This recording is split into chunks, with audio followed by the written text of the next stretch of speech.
ಶಿವರಾಮೇಗೌಡರು ಮತ್ತೆ ಸಾರಾ ಗೋವಿಂದ್ ಅವರು ಬೆಂಬಲ ಕೊಡಲ್ಲ ಅಂತ ಹೇಳಿದ್ದಾರೆ ಸರ್. ನಿಮ್ಮ ಬಂದಿಗೆ ಹೇಳಿದ್ರಾ? ಹೇಳಿದ್ದಾರೆ. ಯಾವಾಗ? ಮಂಡ್ಯದಲ್ಲಿ ಹೇಳಿದ್ದಾರೆ ಇವತ್ತು. ಹೌದಾ? ಹಂಗಂದ್ಬಿಟ್ರೆ ಅವರು ನನಗೆ ಗೊತ್ತಿಲ್ವರು, ನನಗೆ ಹೇಳಿಲ್ವಲ್ಲ. ನಾನು ಕನ್ನಡ ಒಕ್ಕೂಟದ ಅಧ್ಯಕ್ಷ, ಇವರು ನಮ್ಮ ಒಕ್ಕೂಟದ ಪ್ರಮುಖವಾದಂಥ ಸದಸ್ಯರು. ನಾನು ಅವತ್ತು 29ನೇ ತಾರೀಕು 31ನೇ ತಾರೀಕು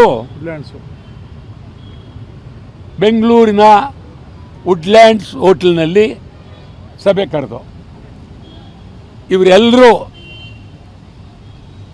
ಸಭೆಯಲ್ಲಿ ಮೇಲೆ ಬಂದು ಭಾಷಣ ಮಾಡಿ ಬಂದ್ ಆಗಲೇಬೇಕು, ವಾಟಾಳ್ ನಾಗರಾಜ್ ಅವರ ನಾಯಕತ್ವದಲ್ಲಿ ಬಂದ್ ಆಗಲೇಬೇಕು ಅಂತೇಳಿ ಈ ನಮ್ಮ ಸ್ನೇಹಿತರೆಲ್ಲ ಹೇಳಿದ್ದಾರೆ. ಅದೇನು ಮರ್ತುಬಿಟ್ರು, ಅವ್ರು ಹೇಳಿರೋದು ಮರ್ಗಿರ್ಬಿಡ್ತೋ ಗೊತ್ತಿಲ್ಲ. ವಾಟಾಳ್ ನಾಗರಾಜು ನಾವ ಕೈ ಕೊಡೋದು ಅಂದರೆ ನಿಮ್ಗೆ ಹೇಳ್ತೀನಿ ಕೇಳಿ, ಸುಮಾರು ಸಾವಿರಾರು ವರ್ಷಗಳಿಂದ ಕೈ ಕೊಡೋ ಕೆಲಸ ನಡೀತಾ ಇದೆ. ಆದ್ದರಿಂದ ಅವರೇನೇ ಕೈ ಕೊಟ್ಟರೂ ನಾನು ಭದ್ರವಾಗಿದ್ದೀನಿ.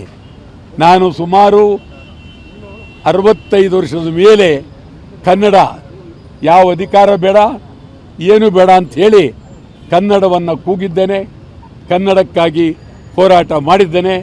ಆದ್ದರಿಂದ ಜನ ಅವರ ಬಗ್ಗೆ ತೀರ್ಮಾನ ಮಾಡಬೇಕು. ಅವರೇ ಬಂದು ಕರಿಬೇಕು ಅಂದರು. ಮತ್ತು ಶೆಟ್ಟಿ ಯಾವತ್ತಪ್ಪ ಅದು ಹೇಳಿ, ಯಾವತ್ತು 27ಕ್ಕೆ ಪ್ರವೀಣ್ ಶೆಟ್ಟಿ ನಾವೆಲ್ಲರಿಗಿಂತ ಮುಂಚೆ ಬಂದಾಗಲೇಬೇಕು, ವಾಟಾಳ್ ನಾಗರಾಜ್ ಅವ್ರ ನಾಯಕತ್ವದಲ್ಲಿ ಬಂದಾಗಬೇಕು ಅಂತೇಳಿ ನಮ್ಮೆಲ್ಲರಿಗಿಂತ ಮೊದಲು ಕೂಗಿದವನು ಶೆಟ್ಟಿ.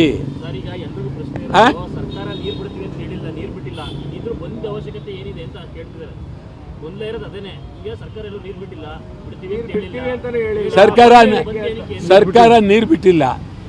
ಹೌದಾ? ಹೆಂಗ್ ಗೊತ್ತು ನಿಮ್ಗೆ ಬಿಟ್ಟಿಲ್ಲ ಅಂತ? ಬಿಡ್ತಾವ್ರೆ, ಬಂದ್ ನೀರೆಲ್ಲ ಹೋಗ್ತಾ ಇದೆ. ಇನ್ನೇನು ಇವರು DK ಶಿವಕುಮಾರ ಮನೆಗೆ ಇಟ್ಕೊಂಡಿದ್ದಾರೆ ನೀರು.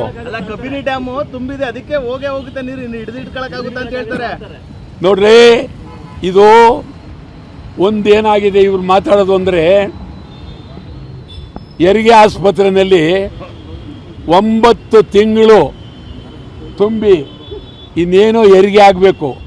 ಈ ಟೈಮ್ಲಿ ಹೆರಿಗೆ ಬೇಡ ಅದ್ರ ಗತಿ ಏನಾಗಬೇಕು? ಆ ಹೆಣ್ಣು ಮಗಳ ಗತಿ ಏನಾಗಬೇಕು? ನೆನ್ನೆ ಮೊನ್ನೆ ಅವತ್ತು ಯಾಕೆ ಒಪ್ಪಿದ್ರು?